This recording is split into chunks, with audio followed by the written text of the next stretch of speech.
Hello po sa inyong lahat. Celebrity Chika Time po muna tayo at may inihanda po akong chika para sa inyo. Tara ba't magchikahan na po tayo?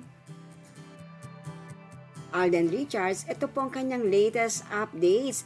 Yes po mga maka-Celebrity Chika Time, super busy po ang ating Asia's multimedia star sa taping o shooting ng kanyang upcoming teleserye na Pulang Araw.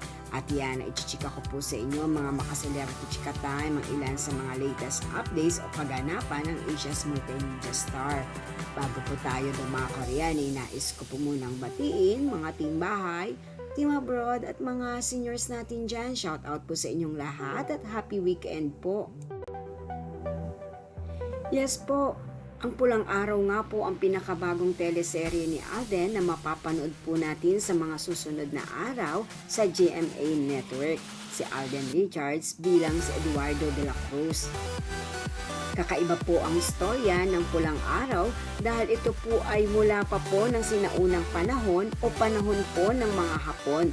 Kung kaya naman nga po very challenging para kay Alden ang kanyang role dito sa Pulang Araw. At ang kanyang mga kasamahan sa trabaho nga po sa Pulang Araw po na taping ay talaga naman nga pong napakasipag mag-update at mag-post sa social media ng kanilang mga kaganapan. At tulad nga po niyan ngayon, nasa taping po ang ating Asia's multimedia star sa kanyang upcoming teleserye po na ito. Na kinukuhanan o ang lugar ng kanilang pinagsushootingan ay sa Lipa, Batangas. Yan po ang aking chika updates for today. Salamat po sa inyong panunood. Huwag po kalimutang mag-subscribe. Pwede po mag-comment sa ibaba. Basta't wag lamang po harsh o nakakasakit sa isa't isa. Salamat po muli. Spread love, not hate.